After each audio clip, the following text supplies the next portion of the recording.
कहता बहावलपुर कराची तो आई एक फैमिली फड़ी गई।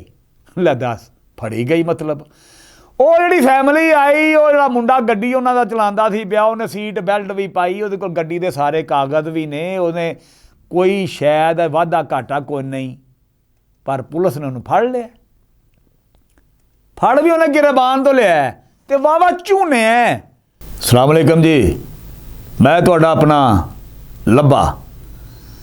ਅਸੀਂ ਪਿੰਡਾਂ ਦੇ ਸਿੱਧੇ ਸਾਦੇ ਲੋਕ ਹਾਂ ਸਾਨੂੰ ਵੱਲ ਵਲਿੰਗਣੇ ਨਹੀਂ ਆਉਂਦੇ। ਅਸੀਂ ਤੇ ਗੱਲ ਕਰਨੇ ਆ ਸਿੱਧੀ ਤੇ ਖਰੀ ਤੇ ਸੱਚੀ। ਆ ਸੱਚੀ ਗੱਲ ਤੇ ਇਹ ਵੇ ਆ ਜਿਹੜੀ ਕੋਈ ਮਾੜੀ ਗੱਲ ਹੋਵੇ ਨਾ ਉਹ ਸਾਡੇ ਕੋਲ ਬਰਦਾਸ਼ਤ ਨਹੀਂ ਹੁੰਦੀ।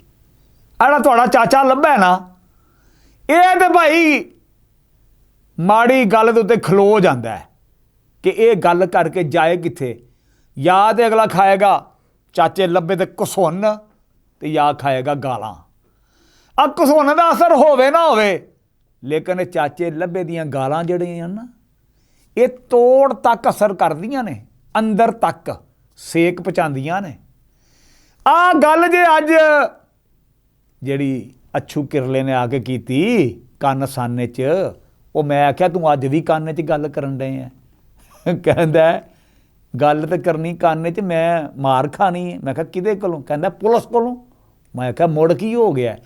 ਕਹਿੰਦਾ ਬਹਾਵਲਪੁਰ कराची तो आई एक फैमिली फड़ी गई। ले दस फड़ी गई मतलब ਉਹ ਜਿਹੜੀ ਫੈਮਿਲੀ ਆਈ ਉਹ ਜਿਹੜਾ ਮੁੰਡਾ ਗੱਡੀ ਉਹਨਾਂ ਦਾ ਚਲਾਉਂਦਾ ਸੀ ਪਿਆ ਉਹਨੇ ਸੀਟ ਬੈਲਟ ਵੀ ਪਾਈ ਉਹਦੇ ਕੋਲ ਗੱਡੀ ਦੇ ਸਾਰੇ ਕਾਗਜ਼ ਵੀ ਨੇ ਉਹਨੇ ਕੋਈ ਸ਼ਾਇਦ ਵਾਧਾ ਘਾਟਾ ਕੋਈ ਨਹੀਂ ਪਰ ਪੁਲਿਸ ਨੇ ਉਹਨੂੰ ਫੜ ਲਿਆ ਫੜ ਵੀ ਉਹਨੇ ਗਿਰਬਾਨ ਤੋਂ ਲਿਆ ਤੇ ਵਾਵਾ ਝੂਨੇ।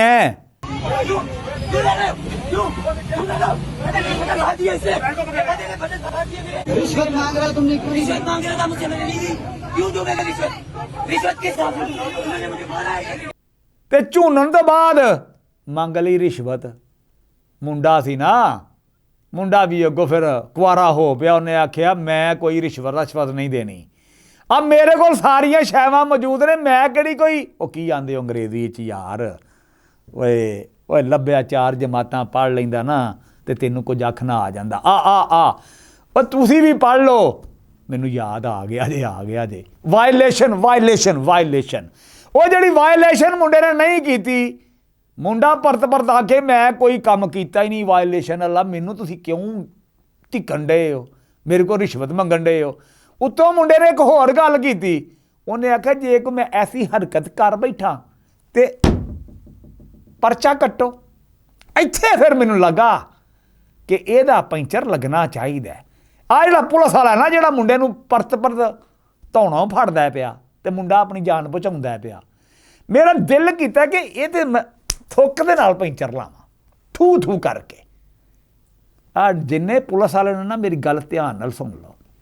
ਆ ਤੁਸੀਂ ਸਾਰੇ ਬੜੇ ਚੰਗੇ ਹੋ ਪਰ ਆ ਜਿਹੜਾ ਨਾ ਆ ਜਿਹੜਾ ਮੁੰਡੇ ਨੂੰ ਝੂਨਣ ਡੇ ਆ ਐਵੇਂ ਹੀ ਰਿਸ਼ਵਤ ਮੰਗਦਾ ਫਿਰਦਾ ਇਹਦਾ ਖਹਿੜਾ ਮੈਂ ਨਹੀਂ ਜੇ ਛੱਡਣਾ।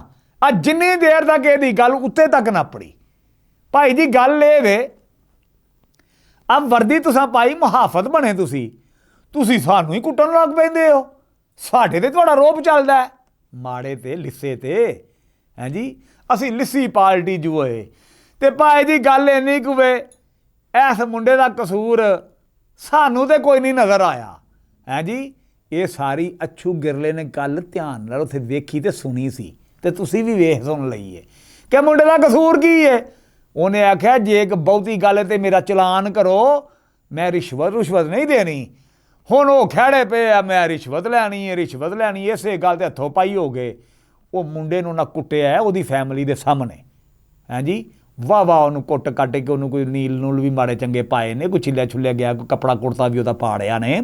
ਉਹ ਬੀਬੀ ਵਿਚਾਰੀ ਜਿਹੜੀ ਮੁੰਡੇ ਦੇ ਨਾਲ ਹੈ ਕੋਈ ਉਹ ਤਰਲੇ ਲੈਂਦੀ ਫਿਰਦੀ ਜਾਨ ਛੁਡਾਉਂਦੀ ਹੈ ਪਈ ਇਹ ਪਰ ਪੁਲਿਸ ਵਾਲਾ ਬਈ ਹੱਥੀ ਉਹਦੀ ਪਈ ਜਾ ਰਿਹਾ ਤੇ ਇਹ ਨਹੀਂ ਹੋਣਾ ਚਾਹੀਦਾ। ਹੋਣਾ ਕੀ ਚਾਹੀਦਾ ਇਖਲਾਕਿਆਤ ਦਾ ਮੁਜ਼ਾਹਰਾ ਹੈਂ ਜੀ। ਹੋਣਾ ਕੀ ਚਾਹੀਦਾ ਮੁਹੱਬਤ ਦਾ ਸਬੂਤ ਜ਼ੁਬਾਨ ਦਰਾਜ਼ੀ ਨਹੀਂ ਹੋਣੀ ਚਾਹੀਦੀ ਮੁਹੱਬਤ ਹੋਣੀ ਚਾਹੀਦੀ ਹੈ ਤੇ ਮੁਹੱਬਤ ਹੀ ਲਵੋ ਤੇ ਮੁਹੱਬਤ ਹੀ ਦਿਓ ਤੇ ਖਾਓ ਪੀਓ ਮौज करो ਜੋ ਮਿਸਾਲ ਉਹਨਾਂ ਪੱਕਾ ਆ ਜੇ ਤੇ ਧਿਆਨ ਰੱਖੋ ਆਲੇ ਦੁਆਲੇ ਦਾ। ਚੰਗਾ, ਰੱਬ ਰੱਖਾ।